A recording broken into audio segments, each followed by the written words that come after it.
तो आज के वीडियो में लोग देखने वाले हैं आप लोग जो मॉडल पेपर जारी हुआ झारखंड बोर्ड का, उसमें क्लास 10th का सेट 1 का डिटेल सॉल्यूशन देखेंगे। साइंस सब्जेक्ट है। जी हाँ दोस्तों, सभी दोस्तों को शेयर कर दीजिएगा ताकि सभी को इसका सॉल्यूशन मिल जाए। एक एक करके एक एक क्वेश्चंस का डिटेल में एक्सप्लेन भी कर देंगे। अगर आप सिलेबस को कंप्लीट किए हो या नहीं किए हो, आप अपना चैप्टर कंप्लीट किए हो नहीं किए हो, लेकिन इसी से आप लोग को समझ में आ जाएगा। और इसको अगर पूरा देख लीजिएगा तो खुद से ही आंसर लिख दीजिएगा, आपको रटने की जरूरत नहीं पड़ेगी।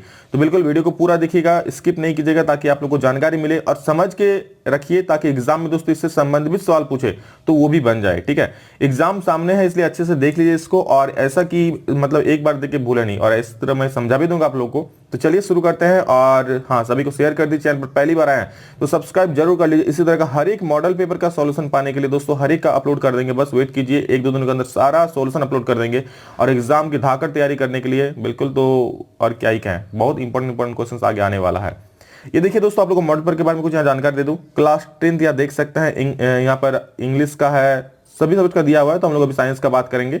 ठीक है, तो चलिए साइंस का हम लोग देख लेते हैं। यहाँ पर साइंस में क्या क्या क्वेश्चंस आप लोग का दिया हुआ है और उसका सॉल्यूशन, उसका सही सटीक जवाब क्या होगा। ठीक है, तो ये दोस्तों आप लोग देख सकते हैं साइंस का सेट 1 है। ठीक, ये देखिए इसमें दोस्तों लोग 40 नंबर रहेगा और 1.5 घंटे का समय मिलेगा। ठीक है, 2 पाली में एग्जाम होगा। फर्स्ट जो पहला पाली होगा उसमें ऑब्जेक्टिव होगा और जो दूसरा पाली होगा उसमें ये सब्जेक्टिव एग्जाम होगा।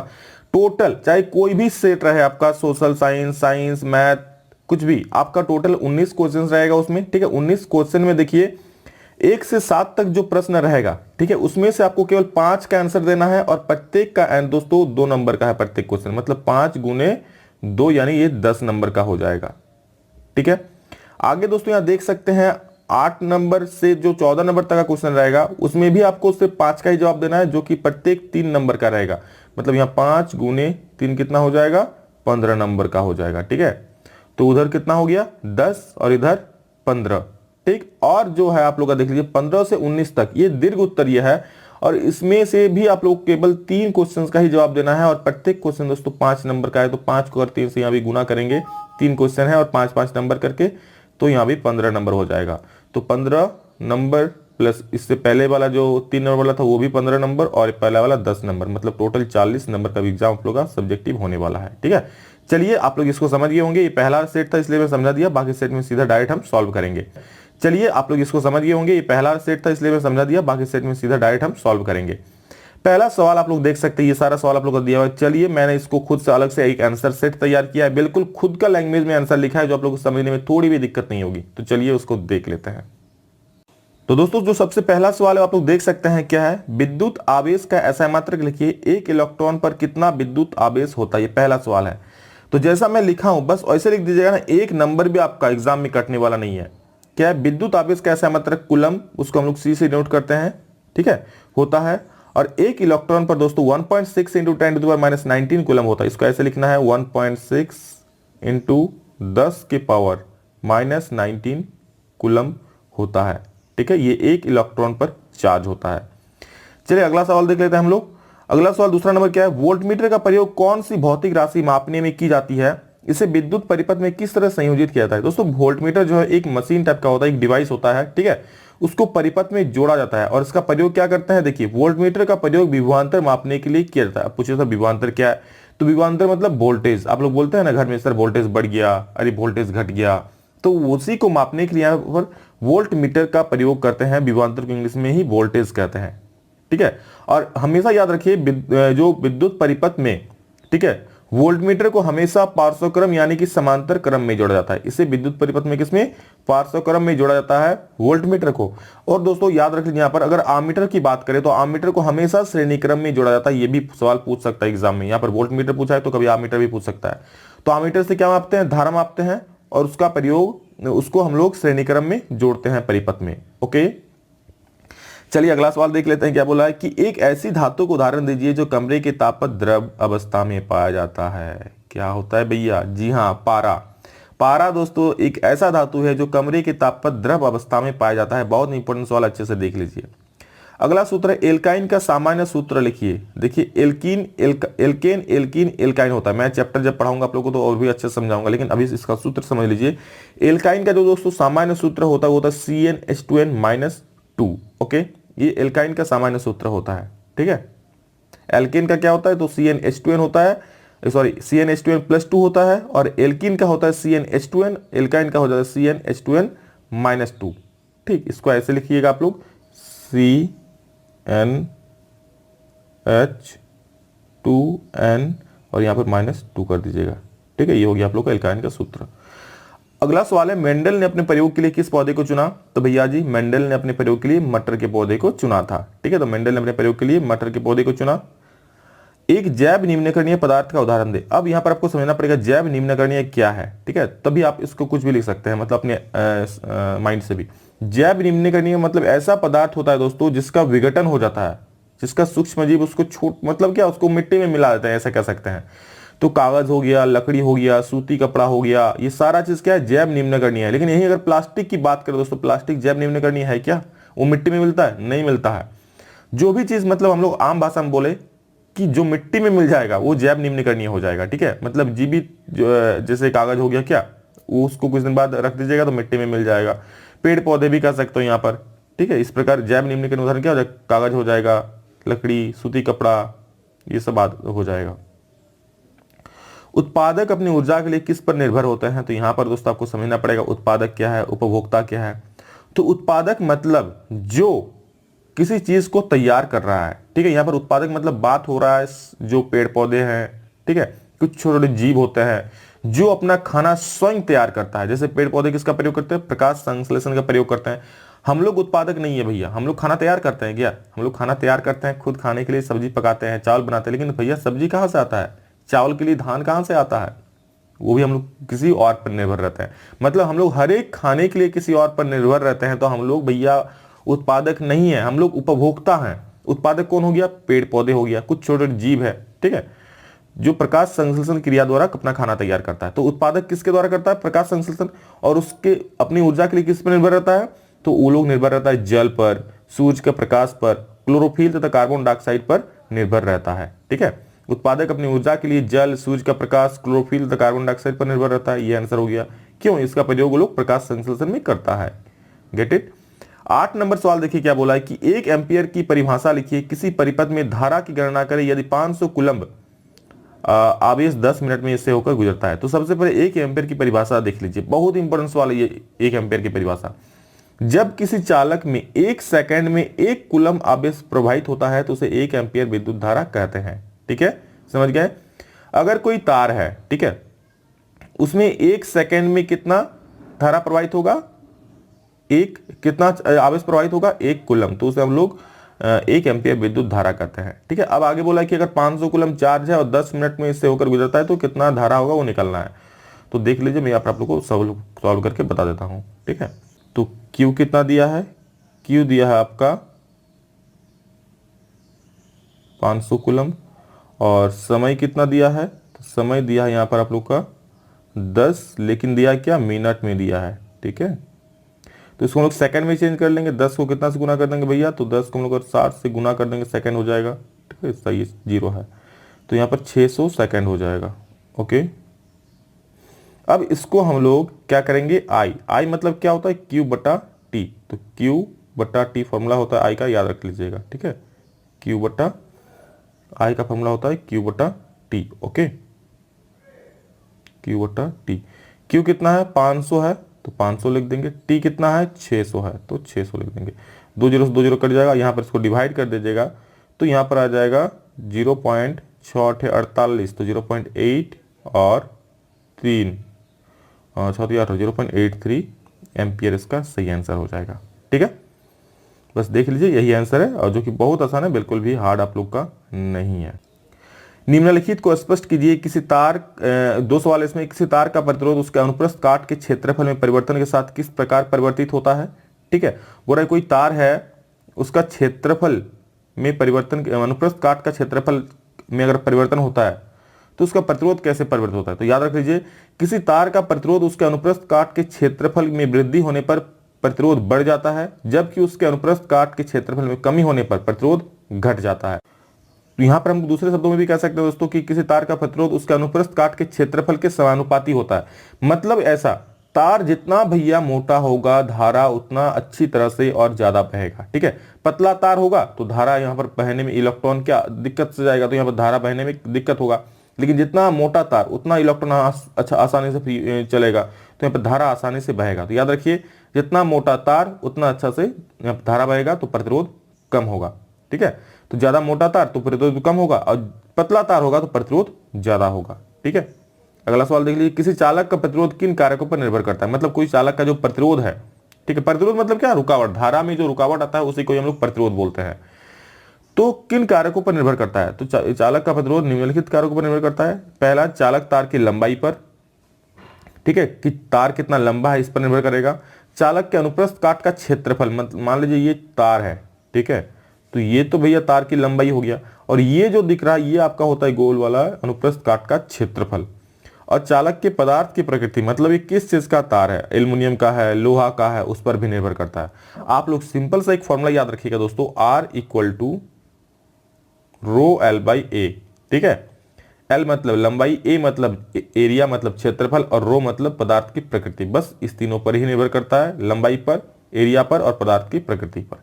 ठीक है, आगे देखिए 10 में क्या पूछा है कि विद्युत टोस्टर तथा विद्युत स्त्रियों के तापन अवयव शुद्ध धातु के न बनाकर किसी मिश्र धातु के क्यों बनाए जाते हैं। बहुत आसान सवाल है, क्या है, विद्युत टोस्टर तथा विद्युत स्त्रियों के तापन अवयव शुद्ध धातु के न बनाकर किसी मिश्र धातु के बनाए जाते हैं क्योंकि मिश्र धातु का गलनांक शुद्ध धातु की अपेक्षा काफी ज्यादा होती है, जिसके कारण यह गर्म होने पर भी जल्दी क्या पिघलता नहीं है। भैया गलनांक ज्यादा होगा तो गलेगा नहीं जल्दी, इसलिए यहाँ पर शुद्ध धातु के बजाय मिश्र धातु का बनाया जाता है, क्योंकि उसका गलनांक ज्यादा होता है और जल्दी गलता नहीं है। 11 में देख लीजिए, 3 पर्यावरण हितैषी अभ्यास लिखे। पर्यावरण हितैषी मतलब क्या, जो पर्यावरण के हित में हो, ऐसा हम लोग के कोई अभ्यास लिखिए जो पर्यावरण के हित में हो। भैया हम लोग का तो ऐसा कोई अभ्यास है ही नहीं, करते हैं बाजार जाते हैं प्लास्टिक का झोला में सामान ले आते हैं, जहां तहां कूड़ा कचरा फेंक देते हैं, ठीक है, गाड़ी से धुआं उड़ाते हैं, तो ये सब पर्यावरण हितैषी नहीं है। पर्यावरण हितैषी क्या है कि प्लास्टिक के थैले के स्थान पर कपड़े की थैली का इस्तेमाल करना, गाड़ी की अपेक्षा साइकिल का प्रयोग ज्यादा करना, और हर जगह कूड़ा कचरा नहीं जमा करना। ये 3 हम लोग का ऐसा अभ्यास हो गए जो पर्यावरण के हित में है। ठीक, और भी बहुत सारे हो सकता है, आप खुद से भी लिख सकते हो, क्या दिक्कत है। समजात अंग से आप क्या समझते हैं, उदाहरण दे। तो समझ लीजिए, एक ऐसे अंग जो उत्पत्ति तथा रचना में तो समान होते हैं पर कार्य में भिन्न होता है। मतलब जो रचना में, ठीक है, जिसकी रचना संरचना एक जैसी होगी पर उसका जो कार्य होगा अलग अलग होगा। कैसा, उदाहरण क्या हो जाएगा, ठीक है, उदाहरण हो जाएगा पक्षी के पंख और घोड़े के अग्रपाद। अग्रपाद मतलब आगे का जो घोड़े का पैर है वो चीज, ठीक है। पक्षी का पैर में आप लोग देखे होंगे और घोड़े का अग्र लगभग बनावट सेम ही होता है, ठीक है। पक्षी आप लोग उसका अंदरूनी संरचना की बात कर रहे हैं हम, ठीक है। उसका अगर कंकाल टाइप का देखेंगे तो लगभग एक ही जैसा दिखता है।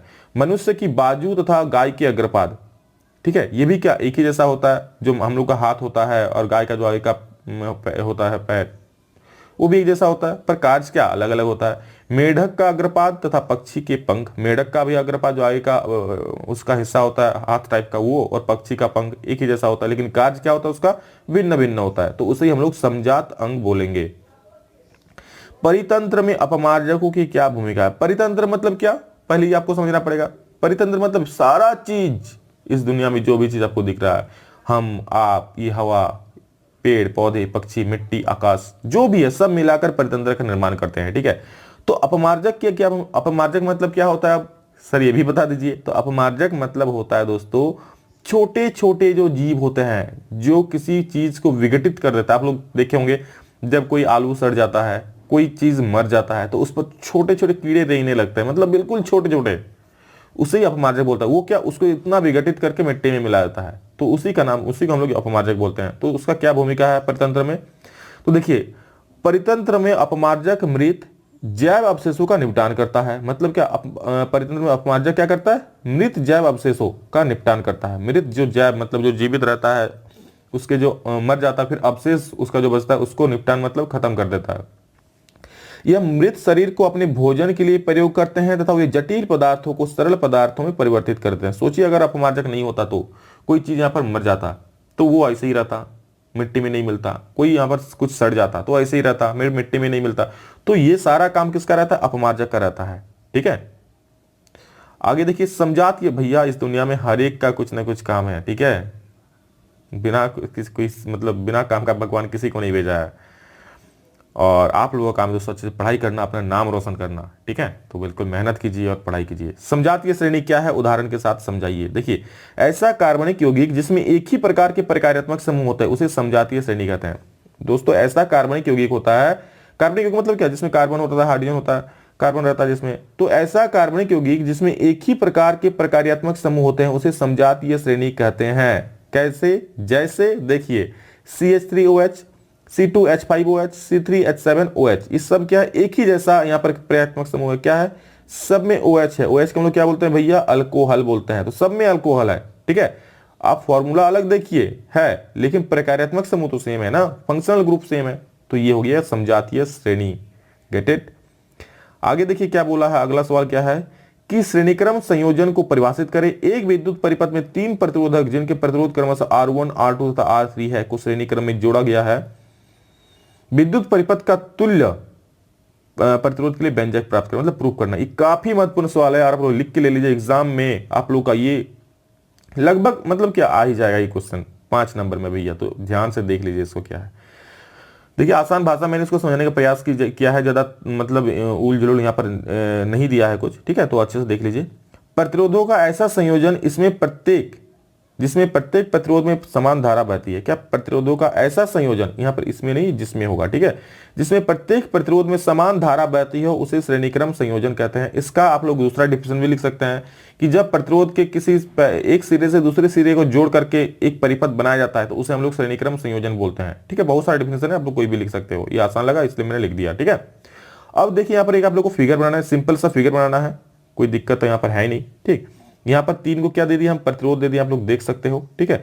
यहाँ पर आप चाहो तो आमीटर भी लगा सकते हो, आमीटर मतलब यहाँ पर लगा सकते हो, नहीं लगाओ तो कोई दिक्कत नहीं है। और एक कुंजी, आप लोग चाहो तो कुंजी भी लगा सकते हो यहाँ पर, ठीक है। नहीं लगाओ तो कोई भी दिक्कत यहाँ पर है नहीं वैसे, ठीक। तो ये आप लगा दिए और यहाँ आप लोग देख सकते हैं ये धारा बह रही है। यहाँ पर एक बैटरी है जिसका वोल्टेज भी दिया हुआ है, ठीक, और ये धारा I बह रही है। प्रत्येक का यहाँ पर इसका प्रतिरोध R1 है, ये R2 है, ये R3 है, और इसमें से जो विभवांतर पार होता है वो V1 है, इसमें V2 है और इसमें V3 विभवांतर पार हो रहा है। देखिए आपको क्या लिखना है कि 3 प्रतिरोध R1, R2 तथा R3 श्रेणीक्रम में जुड़े हैं। बिल्कुल सर, श्रेणीक्रम में जुड़े हैं, जिसमें क्या कितना धारा प्रवाहित हो रहा है, जिसमें I विद्युत धारा प्रवाहित हो रही है, ठीक है। इतना तक आ गया समझ में। अब प्रतिरोधों के सिरों पर विभवांतर क्या है, V1, V2 तथा V3 है। प्रतिरोधों के सिरों पर प्रतिरोध क्या है, R1, R2, R3, और उस पर विभवांतर क्या है, V1, V2, V3। ओम के नियम से भैया हम जानते हैं क्या होता है, V = IR। इसको हम समीकरण 1 मान लिए, ठीक है। ये ओम का नियम होता है दोस्तों, वहां से V = IR हम ले लिए, होता है फॉर्मूला। अब प्रत्येक प्रतिरोध के लिए भी वहां पर विभवांतर होगा, तो V1 के लिए क्या हो जाएगा, IR1 हो जाएगा। V2 के लिए क्या हो जाएगा, IR2 हो जाएगा। और V3 क्या हो जाएगा, IR3। समीकरण 2, 3, 4 मान लिए। और प्रतिरोध जो परिपथ का कुल विभवांतर है वो क्या है, वो V है। आप लोग देख सकते हो कुल विभवांतर कहाँ, V से ही जा रहा है ना, तो V है। तो यहां पर हम लोग लिख सकते हैं कुल विभवांतर V है, मतलब क्या, V = V1 + V2 + V3 होगा, बिल्कुल हो जाएगा। और यहां पर समीकरण 1, 2, 3 तथा 4 से मतलब V का भी मान बैठा देंगे, V1, V2, V3 सभी का मान बैठा देंगे। तो क्या हो जाएगा, V का मान IR हो जाएगा, V1 का मान IR1 हो जाएगा, इसका IR2 हो जाएगा और इसका IR3 हो जाएगा। देखिए इसमें सब में I है तो हम क्या I कॉमन ले लिए, तो इधर भी I इधर भी I cutting. And finally R = R1 + R2 + R3 is the final answer. इतना कर दीजिए, 1 नंबर भी नहीं कटेगा, 5 नंबर आपको मिल गया, ठीक है। चलिए आगे देखते हैं। आगे दोस्तों एक न्यूमेरिकल, यहाँ पर बहुत आसान सा न्यूमेरिकल है, वैसे चिंता मत कीजिए, मैं न्यूमेरिकल पर बहुत सारा वीडियो आप लोग के लिए लाने वाला हूं। अगर आप लोग नहीं भी समझेंगे तो आप लोग मतलब यार समझ जाओगे, इतना आसान सा न्यूमेरिकल आगे और भी बताने वाला हूं। देखिए क्या यहाँ पर एक यहाँ पर फिगर दिया है, 3 प्रतिरोध यहाँ पर समांतर क्रम में जुड़े हैं, ठीक है। इसको बोलते हैं दोस्तों समांतर क्रम। इस प्रकार का जब रहता है ना ई, तो समांतर क्रम बोलते हैं। जब एक के बाद ही एक रहता है इस तरह से, तो उसको बोलते हैं श्रेणी क्रम, ठीक। तो ये समांतर क्रम में है जिसमें R1, R2, R3 है और एक 12 वोल्ट की बैटरी जुड़ा हुआ है। तो मान लिए R1 कितना है, 5 ओम, R2 कितना है, 10 ओम, और R3 कितना है, 30 ओम, ठीक है। और वोल्टेज कितना दिया है, 12 वोल्ट। अब हम लोग को इसमें सबसे पहला सवाल क्या है कि परिपथ का कुल प्रतिरोध निकालिए। तो परिपथ का कुल प्रतिरोध निकालने के लिए एक फॉर्मूला होता है समांतर क्रम के लिए, 1/R = 1/R1 + 1/R2 + 1/R3। ये होता है समांतर क्रम के लिए, ठीक है। श्रेणी क्रम के लिए हम अभी बताएं आप लोगों को, R = R1 + R2 + R3, ये समांतर क्रम के लिए होता है। बस जहां पर जो वैल्यू है बैठा दीजिए। R1 का वैल्यू कितना है, R1 का वैल्यू हम अभी लिखे, देखिए 5 है तो 1/5 लिख दिए, ठीक है, R2 का 10 है तो 1/10, R3 का 30 है तो 1/30। इसका एलसीएम लीजिएगा तो 30 आ जाएगा, इसका एलसीएम करके कैलकुलेट कर लीजिएगा तो 10/30 आएगा। ये आया 1/R, हमको निकालना है R, तो R इक्वल टू उल्टा कर दीजिए 30/10 हो जाएगा, काट के 3 ओम यहाँ पर आंसर हो जाएगा। ओम क्या है भैया, तो ओम प्रतिरोध का ऐसा मात्रक होता है। ओके, नेक्स्ट क्वेश्चन पूछा है कि धारा निकालिए, परिपथ का कुल धारा क्या होगा। क्वेश्चन आप लोग देख सकते हैं, परिपथ में प्रवाहित कुल विद्युत धारा, तो I इक्वल टू क्या होता है हम लोग का V/R होता है। V कितना है इसमें 12 एम्पियर दिया है और R कितना निकाले हम 3, तो 12/3 की जगह तो 4 एम्पियर यहाँ पर निकल जाएगा। फिर और एक क्वेश्चन यहाँ पर तीसरा नंबर में कि प्रत्येक प्रतिरोध से प्रवाहित विद्युत धारा, प्रत्येक से कितना धारा प्रवाहित हो रहा है। तो चलिए हम I1 R1 R2 R3 से कितना धारा प्रवाहित हो रहा है निकाल लेते हैं। तो R1 से I1 प्रवाहित हो रहा है, यहाँ पर आप लोग देख सकते हैं। ठीक है, इससे क्या जाएगा, यहाँ पर धारा जाएगा I, यहाँ पर बढ़ जाएगा I1 I2 और I3 में। ठीक है, तो हम I1 I2 I3 निकाल लेते हैं। तो I1 इक्वल टू क्या हो जाएगा V/R1, V कितना है 12, R1 कितना है 5, भाग दीजिएगा तो 2.4 आंसर आएगा। I2 कितना है V/R2 हो जाएगा तो 12/10 यानी कि 1.2 एम्पियर हो जाएगा। और I3 कितना V/R3 यानी कि V12 और R3 कितना 30, भाग दीजिएगा तो 0.4 एम्पियर। बिल्कुल आसान क्वेश्चन, मैं और इसको एक्सप्लेन करूंगा, मतलब इस टाइप का बहुत सारे सवाल लाऊंगा आगे जब मैं आप लोग को इस मॉडल पर खत्म हो जाएगा उसके बाद। ठीक है, नेक्स्ट क्वेश्चन काफी महत्वपूर्ण है, जो मैंने आप लोग को जब धातु और अधातु के भौतिक गुण पढ़ाया था तभी मैंने बताया था रासायनिक गुण भी होता है, और उसी के आधार पर देखिए सवाल पूछ दिया आप लोग का कि धातु तथा अधातु में रासायनिक गुणों के आधार पर अंतर स्पष्ट करें। तो देख लीजिए क्या है, एक तरफ धातु लिखना आपको, एक तरफ अधातु, बस और कुछ नहीं करना है। धातु में क्या, धातुओं के ऑक्साइड जो होते हैं दोस्तों वो क्षारीय होते हैं, यह लाल लिटमस को नीला कर देते हैं। पहला पॉइंट क्या हो गया कि धातुओं के जो ऑक्साइड होता है वो क्षारीय प्रकृति के होते हैं और यह लाल लिटमस को नीला कर देता है। नेक्स्ट क्या हो जाएगा अधातु में कि धातुओं के ऑक्साइड अम्लीय होते हैं और यह नीले लिटमस को लाल कर देता है। हो गया पहला। ठीक है, हर एक को मैंने एक दूसरे से जोड़कर किया कि अगर आप एक को याद कर लेते हैं दूसरा ऐसे ही याद हो जाएगा। धातु ऑक्साइड क्या होता है क्षारीय, तो अधातु क्या हो जाएगा अम्लीय हो जाएगा। ये लाल को नीला करता है तो नीला को लाल करता है, बिल्कुल उल्टा है, एक दूसरे के ऑपोजिट। धातुएं इलेक्ट्रॉन त्याग कर धनायन बनाती है, मतलब धातु क्या करता है इलेक्ट्रॉन डोनेट कर देता है। ठीक है, जैसे सोडियम क्या है धातु है, तो सोडियम पर आप लोग हमेशा देखें सोडियम पर प्लस चार्ज ही रहता है क्योंकि एक इलेक्ट्रॉन दिया हुआ रहता है। और जबकि अधातुएं इलेक्ट्रॉन ग्रहण करके ऋणायन बनाती हैं। क्लोरीन क्या है अधातु है, यह देखिए हमेशा माइनस होता है, यहाँ पर इलेक्ट्रॉन क्या लेता है इसलिए इस पर माइनस साइन आता है, ऋणायन बनाता है। भैया जो दिया वो धनी बन गया, जो लिया वो ऋणी बन गया। ठीक है, धातुएं अम्लों के साथ अभिक्रिया करके हाइड्रोजन गैस बनाती है और यहाँ पर धातुएं जो है तनु अम्लों के साथ अभिक्रिया करती ही नहीं है, अभिक्रिया नहीं करती है। यह जलीय विलयन में धनायन बनाती है और यह जलीय विलयन में ऋणायन बनाती है। एक को याद कर लीजिए कि धातु क्या करते हैं जलीय विलयन में धनायन बनाते हैं, तो अधातु क्या करेगा ऋणायन बनाएगा। और यह अपचायक की तरह कार्य करती है। ठीक है, और यह क्या करता है ऑक्सीकारक की तरह कार्य करती है। बस यही कुछ डिफरेंस है। आगे चलिए अगला सवाल हम लोग देख लेते हैं। 18 नंबर क्या बोला है कि पोषी स्तर क्या है, एक आहार श्रृंखला का उदाहरण दीजिए तथा इसमें विभिन्न पोषी स्तर बताइए। तो देखिए सबसे पहले समझ लीजिए पोषी स्तर है क्या चीज। तो आहार श्रृंखला में उत्पादक और उपभोक्ता का स्थान ग्रहण करने वाले जीव मंडल को एक निश्चित संरचना प्रदान करते हैं जिसे पोषी स्तर कहते हैं।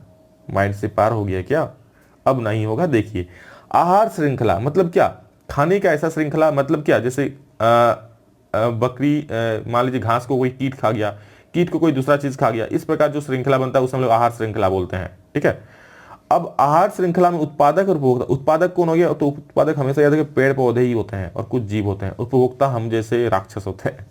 चलिए मजाक कर रहा था। ठीक है, ये जो ग्रहण करता है मतलब उत्पादक और उपभोक्ता एक श्रेणी बनता है, उसे हम लोग यहाँ पर आहार श्रृंखला कहते हैं और ये जीव मंडल को एक निश्चित संरचना प्रदान करते हैं। ठीक है, जिससे हम लोग क्या बोलते हैं पोषी स्तर कहते हैं। देखिए पोषी स्तर क्या हो गया, यहाँ पर मैंने पोषी स्तर लिया है पादप, कीट, मेढक, सर्प मतलब सांप और चील। यहाँ पर कीट क्या कर रहा है, पादप को कोई पेड़ पौधा है उसको खा जा रहा है। कीट को कौन खा जा रहा है, तो भैया कीट को मेढक आके खा जा रहा है। फिर मेढक को कौन खा जा रहा है, तो मेढक को भैया सांप आके खा जा रहा है। और सांप को कौन खा रहा है, सांप को चील खा जा रहा है। ठीक है, और चील लास्ट में मर के मिट्टी में मिल जा रहा है। तो ये एक श्रृंखला तैयार हुआ, इसी को हम लोग बोलते हैं दोस्तों पोषी स्तर या फिर आहार श्रृंखला। ठीक है, तो यहां पर देखिए क्या है दोस्तों, यहां पर ये हर एक चीज, तो यहां पर स्तर कौन कौन सा है, ऊपर दिए गए खाद्य श्रृंखला में 5 कड़ियां है, 1 2 3 4 5, जिसमें पादप जो है प्रथम पोषी स्तर है। पादप क्या सबसे पहला पोषी स्तर है और जिसे हम लोग स्वयं पोषी भी बोलते हैं। क्यों, क्योंकि वो अपना खाना खुद तैयार करता है। द्वितीय पोषी स्तर में क्या है? द्वितीय पोषी स्तर में आप लोग देख सकते हैं कीट है जो पादप को खाता है। तृतीय पोषी स्तर में मेढक है जो कीट को खाता है। चतुर्थ पोषी स्तर में सर्प है मतलब सांप है जो मेढक को खाता है। और पांचवा जो पोषी स्तर उसमें चील है जो सांप को यहाँ पर खा जाता है। ठीक है, तो यही आप लोग का पोषी स्तर और हर एक को मैंने समझा भी दिया है।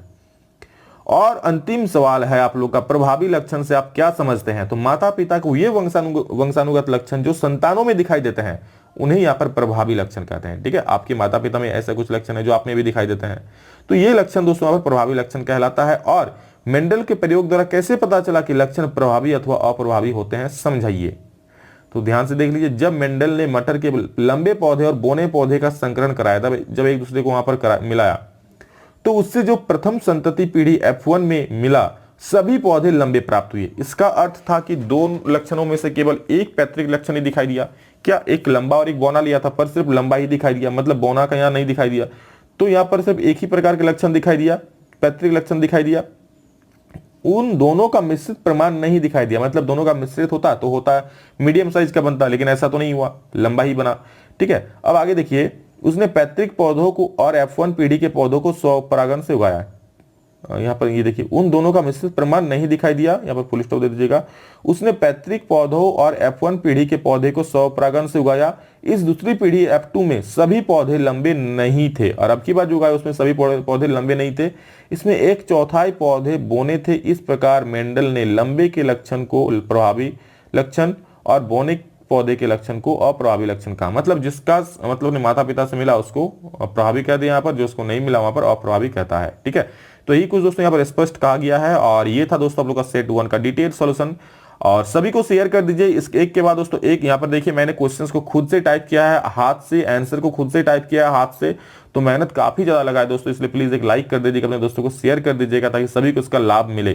ठीक है, एक एक क्वेश्चन को मैंने आप लोगों को मॉडल पेपर से यहाँ पर उठाया है, फिर उसका आंसर खुद से तैयार किया है। ऐसा नहीं कि आंसर बस गाइड से छाप दिया, आंसर मैं खुद अपने लैंग्वेज में लिखा हूं ताकि आप लोगों को समझने में आसानी हो। तो बस सभी को शेयर कीजिए, और हर एक मॉडल पर का सॉल्यूशन जो भी है सब कुछ अपलोड हो जाएगा धीरे धीरे, 1-2 दिन में सारा चीज अपलोड कर दूंगा। बस आप लोग तैयारी में जुट जाइए, बस यही कहेंगे। चलिए।